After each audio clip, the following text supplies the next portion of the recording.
saya sangat inspired melihat anak muda kita ini umur 18-19 sekarang semua lagi mau membangun perusahaan tanpa karyawan.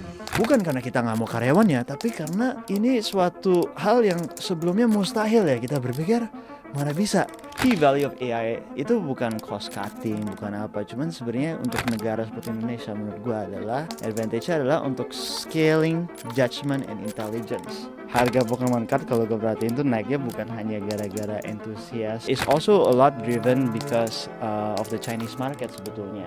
Dan ini baru tahun keempat dah Pokemon masuk ke China, jadi tren ini mungkin masih bisa berjalan beberapa tahun lagi, dan harapannya market kedepannya mungkin mereka bisa masuk ke India kali. Oke, Anderson, welcome to Unscripted Podcast. Senang banget udah bisa ngobrol ya hari ini. Sudah meluangkan waktunya juga. Co-founder dan CEO ya Yes. dari Ajaib. Yes. Nah, hari ini kita bakal bedah banyak hal. Specifically mungkin lebih ke background lo dan bagaimana lo sudah grow up to be like this, dan juga membangun suatu perusahaan yang memang luar biasa gitu ya, dan orang-orang di sini juga sudah pada tahu. Nah, mungkin kita mulai dari your background. Waktu itu gue lihat di source umur 9 tahun nih. Lo udah baca harga saham di koran. Dan bahkan waktu itu minta bokap untuk bantu jelasin apa sih itu investasi. Kok bisa sih umur 9 tahun, anak umur 9 tahun tertarik untuk baca sesuatu yang berbau-bau investasi? Jadi first of all thanks Teresa untuk udah ngundang nih ke podcastnya ya. Kita udah coba cari waktu udah cukup lama nih ya. Akhirnya kita ada kesempatan. Sebenarnya gue lagi mulai perjalanan gue mengenal pasar modal ataupun jasa keuangan itu pas umur 9. Sebenarnya gue nggak gitu ngerti. Tapi gue suka nonton film di bioskop. Jadi pas lagi dulu di koran tuh dia publish setiap hari showtime-nya kapan aja untuk film-film di bioskop. Dan pas dari situ di bawahnya itu tuh dipublish harga-harga saham as per hari kemarin gitu. Nah, gue dulu dari kecil tuh suka angka. Jadi suka melihat analisa, suka melihat tren. Jadi karena gue lagi ngelihat jadwal bioskop, kebetulan lihat di bawah ada angka-angka nih, setiap hari gue ikutin gitu loh. Oh ini saham ini, saya gue nggak tahu tuh saham, pokoknya ada kode-kode angkanya kok ada naik turun gitu.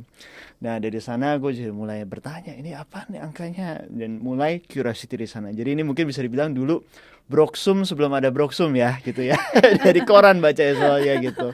Jadi dari sana ada curiosity, di encourage juga sama parents kebetulan, dan itulah pertama kali saya cemplung tidak sengaja ya di pasar modal kita di Indonesia. Ya begitulah ceritanya. Dan ketika pertama kali nih, ketika bokap lihat loh kok tertarik sama angka-angka ini, apa sih yang dia mungkin ada something yang dia provide gak sih sejak saat itu yang terus menerus jadi sumber pengetahuan gitu di dunia saham? Cerita, I like stories gitu. Jadi gue dari kecil juga orangnya suka kreativitas, suka gambar, suka musik gitulah. Jadi gue tuh ikutin cerita. Jadi gue kalau lihat saham atau suatu perusahaan tuh bukan hanya sebagai ticker symbol ataupun perusahaan yang bentuknya mati gitu ya. Gue tuh melihat ini sebagai benda hidup. Yaitu dalam perusahaan itu pasti ada ceritanya, ada banyak orangnya, there's drama inside, there's strategy, there's wins, there's losses gitu. Jadi dari dulu gue suka ikutin berita, jadi the news gitu. Walaupun dulu mungkin umur 9 masih gak gitu mengerti ya, tapi udah mulai mendengar-dengar cerita, oh begini. Jadi dari sana it opens up my mind gitu. Ternyata ada so many things happening in the world gitu. Dan investasi melalui saham adalah satu cara untuk bisa terekspos dengan all these stories that's happening. Dan sekarang udah berubah zamannya, juga ada produk-produk lain, ada kripto, juga bisa ikutin cerita sedunia karena ada TikTok sekarang. Jadi all these stories, I really enjoy following it, dan this is something that keeps me up at night, wakes me up in the morning juga. Jadi it's actually stories. Dan menarik banget karena itu dari pengalaman itu dari umur 9 tahun berarti sampai sekarang pun masih suka number. Yes. What is your boleh diceritain nggak sih educationnya sampai mungkin all the way ketika Build Ajaib, kenapa memutuskan untuk Build Ajaib gitu? Karena waktu itu Anderson sempat di luar di US dan kerja juga untuk perusahaan luar. Yes, betul. Ya mungkin bisa diceritain. Boleh, jadi lahir and grow up di Indonesia, tapi sejak umur 13 sudah pindah ke Singapura untuk high school. Jadi high school tuh di Singapura gua. Di sana gue belajar untuk berdikari mandiri, because I was there on my own gitu di sana. Jadi mulai belajar bagaimana caranya be independent and all of this. Then one thing I learned adalah orang-orang Singapura pinter banget semuanya gitu. Jadi pinter dan kiasu lagi ya. jadi kalau gue lagi ada tes atau ada apa itu always I always realize since very young, mungkin I'm never the smartest in the room, tapi I will work harder than everybody else. Jadi di sana gue belajar, mungkin orang lain udah pintar mungkin butuh 2 jam belajar. Gue bilang oke, gue belajar 4 jam gitu. Jadi belajar mulai dari Singapura sampai satu titik dimana gue ingat kalau lagi mau persiapan ulangan tentang biografi atau matematika atau apa, itu biasanya ada buku cukup tebal tuh, sekitar 300 sampai 500 halaman. Terasa pas waktu itu, Terasa bisa bilang, Anderson, halaman 222. Dan gue bisa ingat itu apa dalam halaman itu. Jadi segitu, apa namanya, for me, ya udah berarti orang lain pintar nggak apa-apa. I will work so hard, I will memorize the whole thing gitu. Dari sana, it builds up this sense of resilience, tapi juga apa namanya, this hard working attitude. Then I went to the US when I was 16 years old. Lanjut S1 di sana di New York ya, di satu sekolah namanya Cornell, belajar ekonomi. Pas lagi ke sana, gue kaget ternyata itu tuh winter 10 bulan dari setahun. Jadi 10 months of snowfall out of a year. Jadi dari orang grew up in Indonesia, went to Singapore, ini kaget, shock gitu loh. So I had nothing better to do other than to study. Karena nggak bisa kemana-mana gitu. Itu kayak sekolahnya di kampung gitu, bener-bener di kampung, terus salju nggak bisa keluar. Jadi I just stayed at home and just studied hard. And then when I graduated, I work in New York untuk sekitar 1,5 tahunan lah, hampir 1,5 tahun. Dan itu awal mulanya gue pikir I wanna go to Wall Street. Ya kan, dari dulu kan I really like financial services and numbers, dan kebetulan di New York City kan, itu kan impiannya seperti itu. Tapi setelah banyak rejection dari berbagai employer, ternyata yang diterima malahan di perusahaan teknologi. Jadi malahan gue diterimanya di IBM gitu pas waktu itu. Jadi gue mulai belajar, oke, mungkin cocoknya di teknologi ya kelihatannya. Tapi dari sana gue mulai my first exposure to AI di sana sebetulnya. Jadi dulu kalau orang ingat, sebenarnya yang pertama yang ngomong tentang AI adalah IBM di Watson Analytics dia, yang dulu bisa main berbagai berkompetisi melalui AI, and they can beat the grandmaster gitu dulu.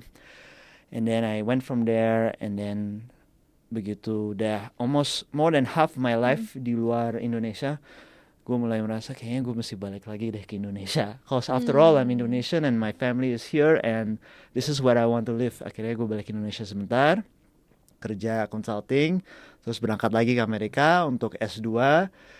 Kebetulan dapat kesempatan di Heart of Silicon Valley, Heart of Technology-nya dunia di Stanford. Dan itu suatu gift ya, yang sangat luar biasa, sangat beruntung. And then I said I cannot take it for granted. Jadi di sanalah gue mulai berpikir tentang apa yang gue bisa lakukan untuk Indonesia, yang bisa menggabungkan pengalaman gue yang dari dunia jasa keuangan, financial services interest, dengan teknologi. And then we came up with Ajaib. Jadi sebenarnya kita mulai Ajaib pas when I was doing my masters, jadi masih S2. And then the rest is history. The rest I'm here today. Kenapa jasa keuangan specifically? Kayak dulu ketika lagi buat Ajaib, pernah sempet stuck gak sih, atau kayak gue tuh pengen ngerjainnya, gue tuh ada banyak ide tapi settle with jasa keuangan, atau dari awal udah gue pengen bener-bener ada di pasar modal gitu? Enggak, here's what I believe about ideas. I believe is that orang yang nggak ada ide completely nggak ada ide. Begitu ada orang ada ide, luar biasa jumlah idenya. Jadi that's what I learned gitu. And at that time I have no idea. Jadi kayak orang nggak ngerti mau ngapain gitu loh. And then I looked at so many ideas, all terrible ideas, and then I will convince myself kayaknya ini nggak bakal jalan. Cuman in the end of the day, I thought I really love financial services karena ini adalah hal yang sangat ruwet. Kalau sekarang mah fintech semua orang pada ngomong tentang fintech, tapi dulu tahun 2024-25 nggak ada yang ngomong tentang fintech. Semua orang bicara tentang e-commerce, ride-hailing, e-wallet. Nggak ada yang ngomong tentang fintech gitu. Mungkin financial services itu udah kayak baunya sangat foreign. Mungkin seperti kalau sekarang bioteknologi gitu kayak, oh ini kayaknya mesti ada orang yang benar-benar expertise ya, harus PhD baru bisa menjalani bisnis ini. Tapi I said, hey, it's complicated and I love complex things. I love building systems and solving problems gitu.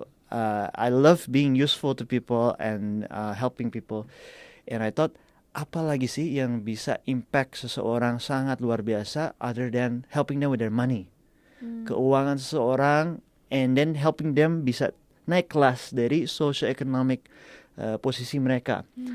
Dan gue mulai belajar tentang Indonesia lagi karena pas titik sana gue udah setengah dari more of my life outside Indonesia dari Indonesia, dan gue lihat wah ternyata Indonesia posisinya sangat strategis karena kita sekitar 280 juta penduduk, median age umur 30.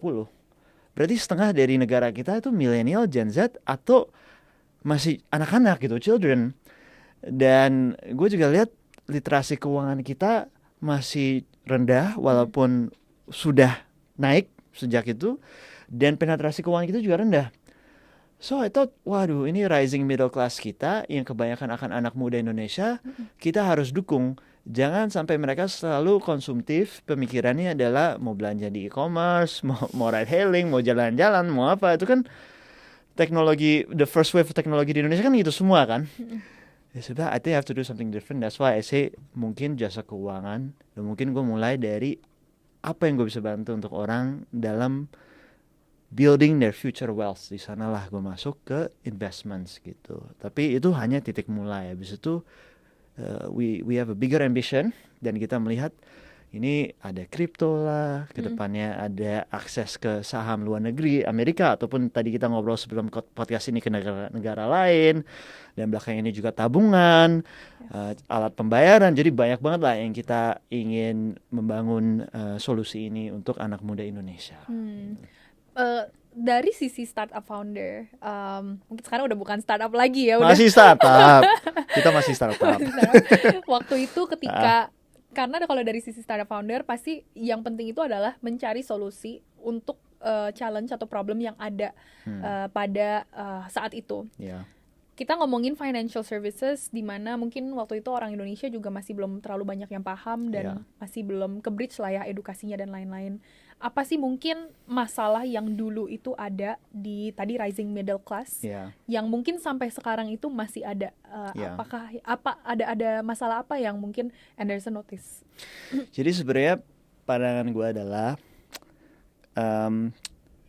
startup founder yang terbaik yang gue selama ini pernah ketemu dan mungkin admire ya, mereka tuh asal mula selalu dari suatu perubahan yang ada. Jadi antara itu perubahan dari shift dari teknologi, misalnya AI tiba-tiba jadi bagus banget gitu dan more affordable, atau ada shift dalam behavior dari suatu konsumen seperti COVID, semua orang tiba-tiba online. Jadi kita mulai dulu dari suatu perubahan. Kenapa? Karena umpamakan kita harus lomba lari dengan Usain Bolt, orang tercepat sedunia, ya. Bagaimana cara kita bisa menang lomba seperti itu dengan orang yang cepat sedunia? Caranya adalah kita harus mulai perlombaan kita lebih dekat ke finish line daripada dia. Kenapa saya kasih umpama seperti ini? Karena that means kita harus cari unfair advantage, di mana ada perubahan yang mungkin perusahaan-perusahaan besar yang isinya banyak banget duitnya dan banyak banget orang pinter, misalnya bank-bank besar di Indonesia, mereka nggak kekurangan duit, mereka juga pasti lebih banyak orang pinter daripada di perusahaan kita sekarang, karena kita startup gitu loh, mereka ada ribuan orang, kita ada ratusan orang gitu. Tapi kita cari titik perubahan.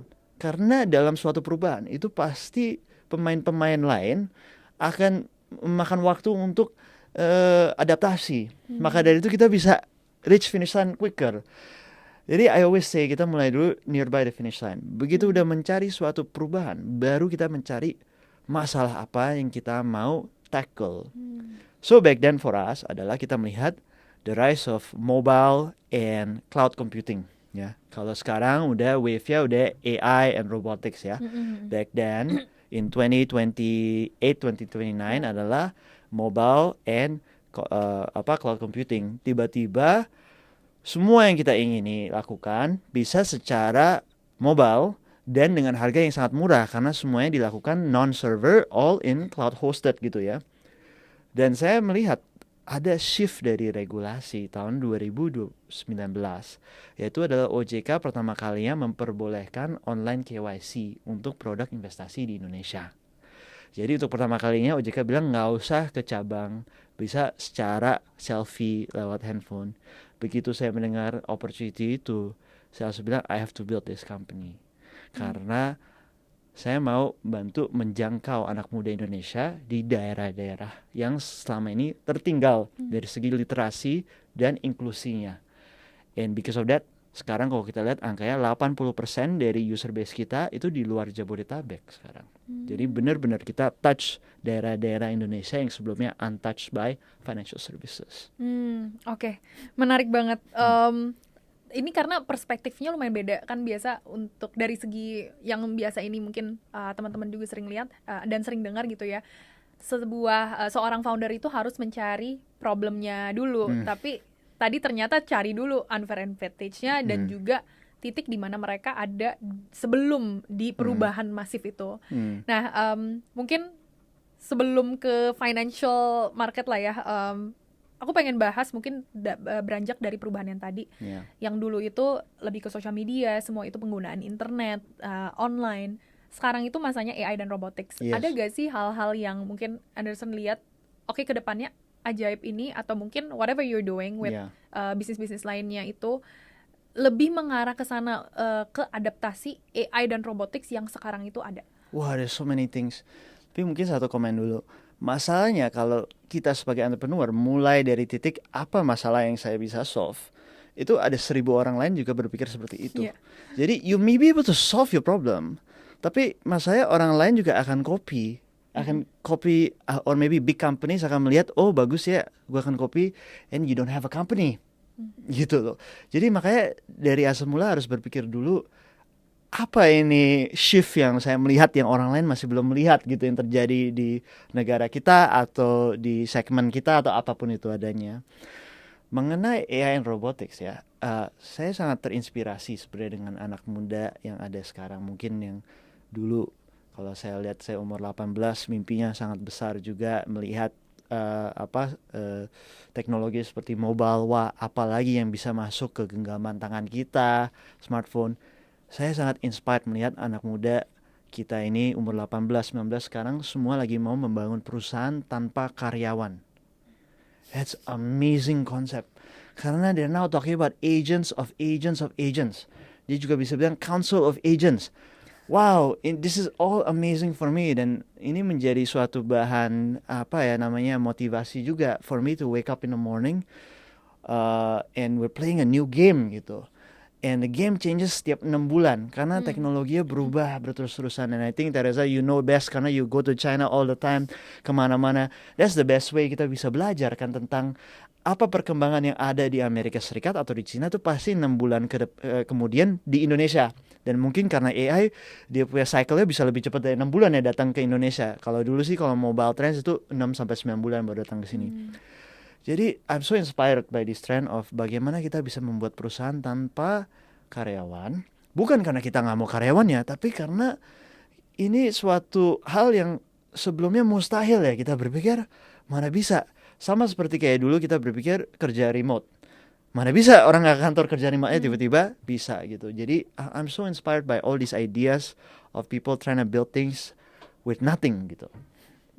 Dan lo sendiri mencoba gak sih kayak untuk Let's say sekarang yang lagi ngetrend itu kayak vibe coding, Ya, ngulik oh, OpenClaw. I try everything.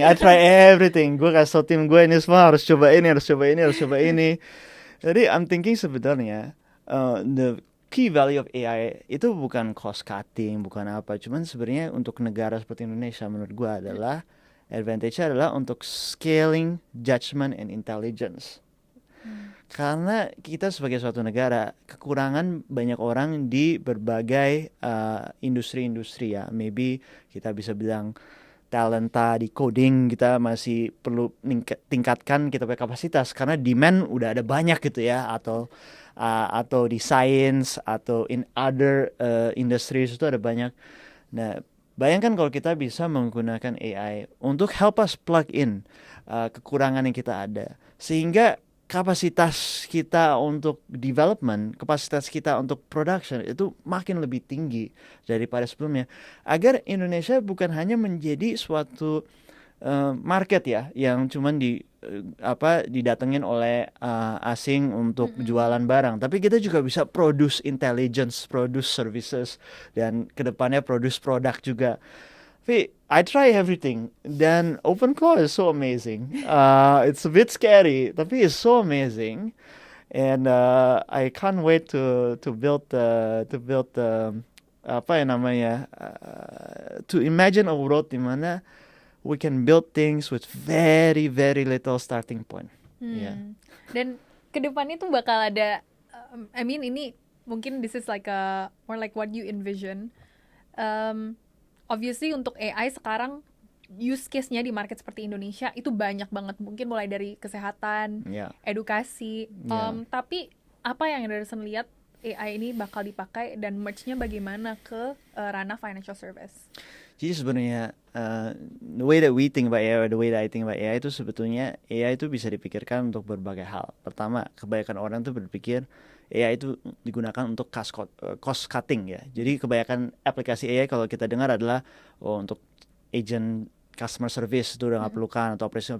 Tapi saya nggak setuju dengan itu karena di Indonesia mungkin talent AI kita masih bisa dibilang minim dan akan berkembang, tapi masih minim. Maka dari itu to hire an AI engineer itu justru lebih mahal daripada whatever cost cutting method that you think you're gonna get. Yang kedua adalah ngapain kita fokus cost cutting gitu loh. Indonesia mendingan kita lebih fokus ke top line-nya, gimana kita grow revenue-nya. Jadi ini nggak seperti negara-negara lain di mana cost base-nya sangat tinggi dan luar biasa gitu. Jadi yang pertama, cost cutting saya rasa impact-nya nggak gitu tinggi deh AI. Kedua, orang bilang kita bisa buat produk dari AI sehingga kita bisa menjual ke market dengan harga yang lebih mahal. Tapi kita punya willingness to pay dan disposable income Indonesia itu masih belum nyampe seperti setara dengan negara-negara lain di mana ya udah kita jualan barang dengan AI-nya orang mau beli lebih mahal, beli premium gitu. Nggak ada juga. Jadi saya juga rasa sebenarnya banyak orang yang mau ngejual AI solution, bot solution itu nggak ada yang beli gitu loh. Tapi saya bilang yang tujuan ketiga yaitu adalah gimana kita bisa scale intelligence. Bayangkan situasi di mana your colleagues, your people that report to you, dan maybe sometimes your manager are AI agents. Jadi ada human AI hybrid that's working with one another. Your approvals, your documents, your assignments itu semua hybrid. Ada yang berbagai yang diberikan ke manusia, ada berbagai yang dikasih ke AI. To build that world, the first phase adalah we have to build intelligence. Kita harus membangun berbagai agent dan tools. At least we are doing that, yang bisa mimic all the right intelligence yang kita perlukan untuk sekarang. Misalnya, kita lagi mengembangkan suatu produk namanya AI Terminal yang kita akan launch sebentar lagi. Jadi ini konsepnya 3 hari sehari kita akan kasih tahu the most important thing for your portfolio and your watch list. And you don't need to care about anything else in the world, that's it. Untuk ngebangun itu, we have to build the intelligence layer sebelumnya itu dulu. Yaitu adalah bagaimana melakukan broker flow analysis, bagaimana membedakan smart money dan retail gitu, bagaimana naratif analysis untuk crypto, bagaimana judgment call begitu udah melakukan technical analysis ya, bagaimana membaca F13 untuk melihat di saham Amerika Serikat siapa yang invest di mana. It's all intelligence layer yang you have to build up dan gak gampang. So I think that companies like us, kita lebih fokusnya kita build the brain. Nanti application use case-nya itu banyak banget dan luar biasa. And one of the examples saya say is the AI terminal yang kita akan launching. Cuman replicate that into every other industry. There's a big opportunity for sesiapapun itu yang mungkin lagi mendengar, they want to do it for medical, then go and focus on a very simple narrow field. Salah satu teman saya, dia fokusnya untuk membaca hasil dari X-ray, biar bisa quick identification of certain cancerous trends gitu.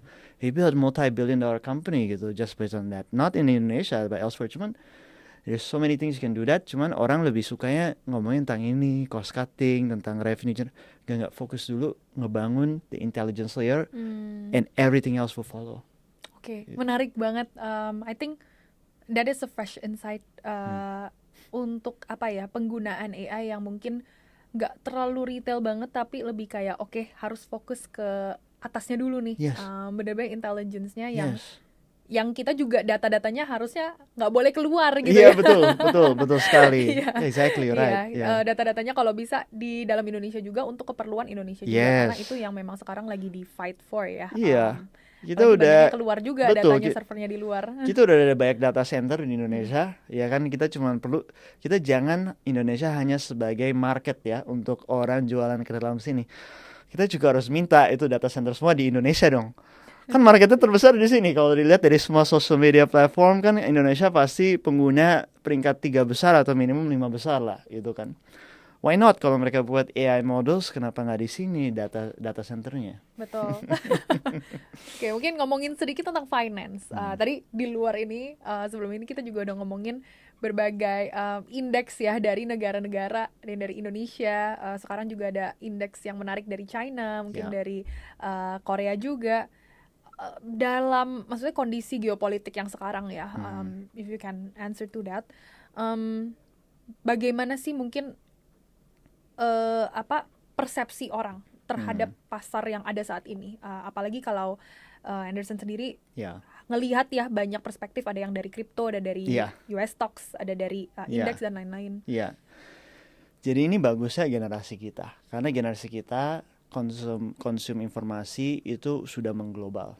Ya, kita tidak hanya melihat informasi di Indonesia atau di mana, kita sekarang udah omnipresent, kita sudah mengerti semua yang ada, bahkan kita bisa kritik presiden negara-negara lain bahkan ya. Jadi opportunities are everywhere karena anak muda Indonesia berpikirnya secara global gitu. Jadi memang ada, kita lihat tren rotasi. Jadi ada berbagai teman-teman juga yang melihat, oh mungkin opportunity di aset kelas ini masih belum ada, tapi mereka melihat, oh ternyata emas lagi naik, akhirnya mereka beli ETF emas atau digital gold atau XAUT, ya kan, bisa 3 cara membeli emas ya bahkan ya, ataupun juga bisa beli saham Indonesian mining emas gitu ya, 4 cara itu untuk mendapatkan emas ya, exposure ya. Lalu setelah emas dilihat, ada perang seperti ini, bagaimana, akhirnya mereka bisa masuk oil gitu. Oil bisa juga lewat oil ETF, bisa lewat tokenized oil juga, bisa juga beli dari komoditasnya oil langsung. There's 4 or 5 ways to get exposure on the same thing now gitu. Dan kebanyakan dari teman-teman kita melihat bahwa sekarang mereka memang pintar gitu loh. Jadi mereka nggak mau terexposure beli emas, hanya batangan emas, karena lihat spreadnya 3%. Nggak mau, mendingan XAUT aja. XAUT dilihat, oke gini, cuman kita mau lebih aman lagi. Oke, GLD ETF. Oke, dia masuk ETF gold gitu. Oke, ini bagaimana? Oke, gini. Jadi opportunities are abound, dan kita melihat anak muda Indonesia sekarang sudah mulai pintar ya, dia rotasi-rotasi, muter-muter, tapi selalu pasti ada barangnya untuk dia lihat opportunity lah, no matter what gitu, pasti. Jadi sebenarnya dengan kondisi yang mungkin geopolitik dan lain-lain, itu malah jadi opportunity ya, karena mereka rotasi juga. Gue gak enak ngomong begitu, karena I also don't like the environment, the world that we're in. I want peace gitu loh, maksudnya. jadi I also terkadang juga I really don't want people to profit out of situations like this. the only thing I'm trying to say hanya adalah anak muda Indonesia sekarang sudah makin mengerti.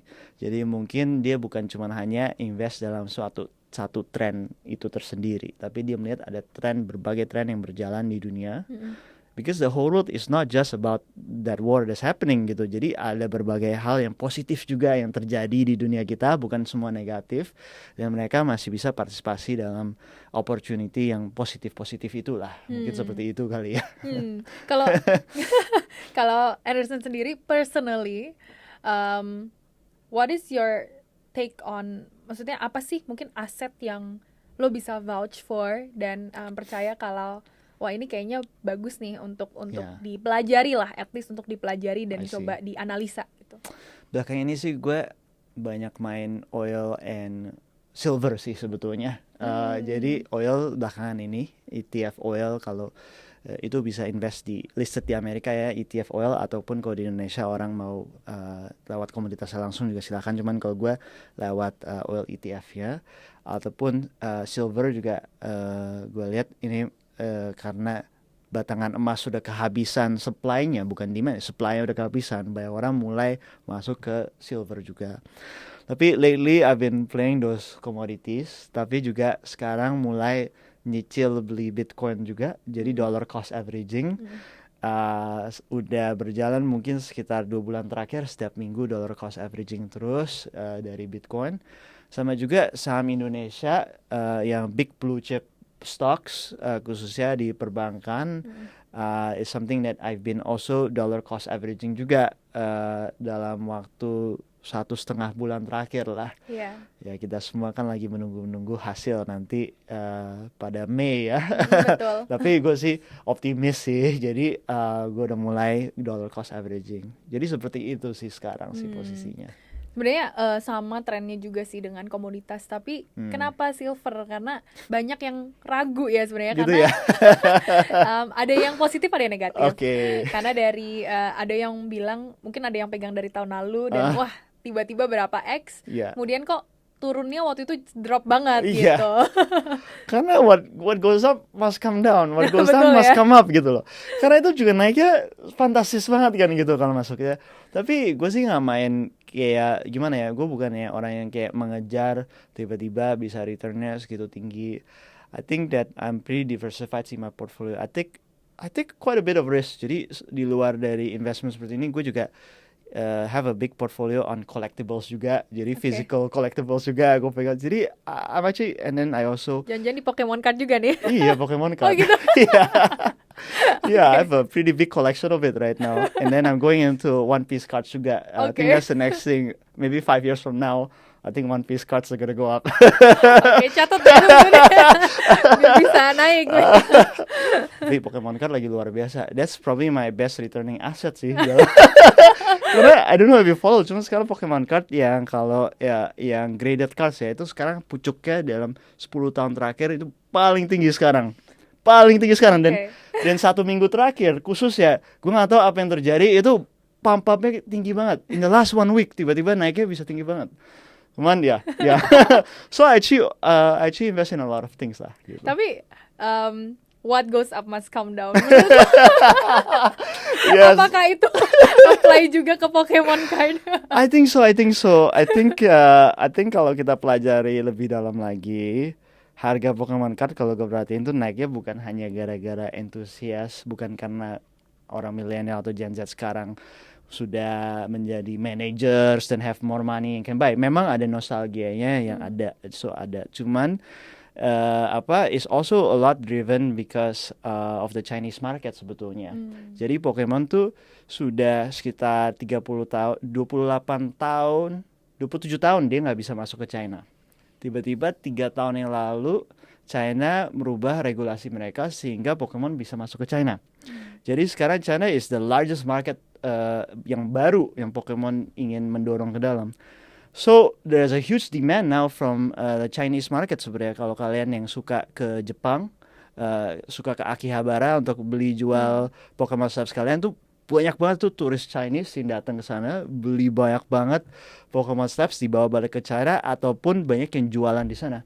So it's actually a lot driven by the Chinese market, dan ini baru tahun keempat dah Pokemon masuk ke China. Jadi tren ini mungkin masih bisa berjalan beberapa tahun lagi, dan harapannya market kedepannya mungkin mereka bisa masuk ke India kali.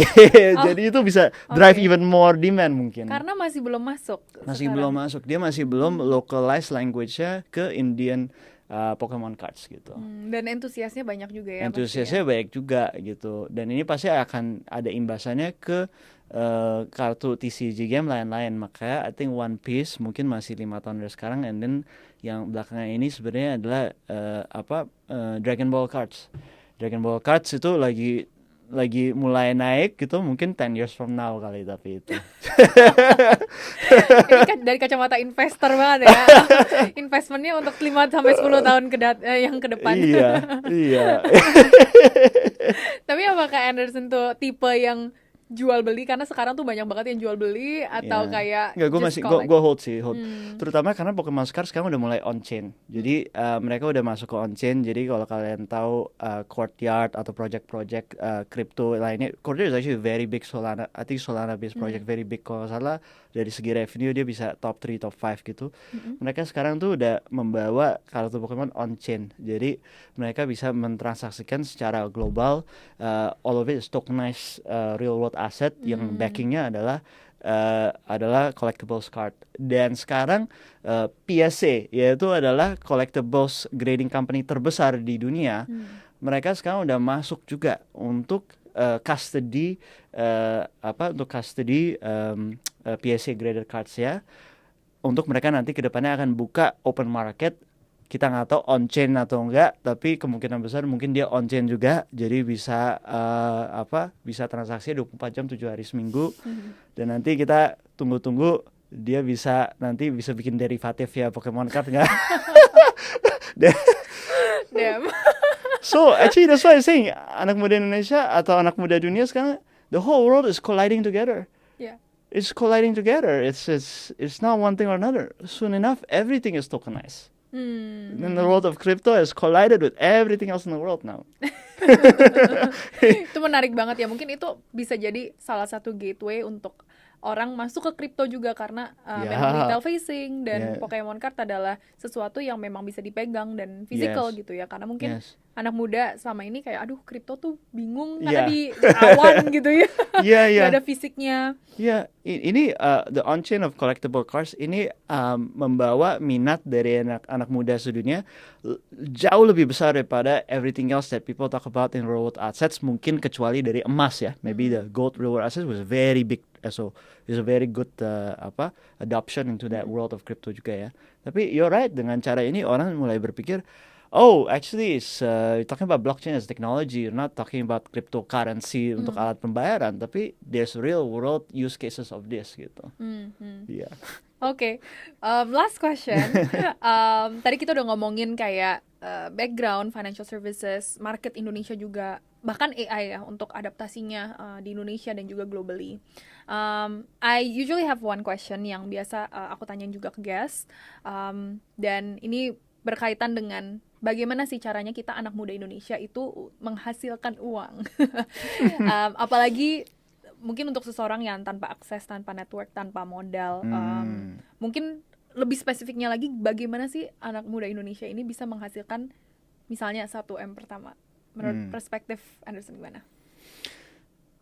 Saya bisa kasih saran, tapi sarannya bukan untuk dapat uang cepat. Itu saya nggak bisa kasih saran tentang itu. Tapi what I believe in is that sebetulnya you learn a lot more from success than you learn from failure sebetulnya. Itu pandangan saya.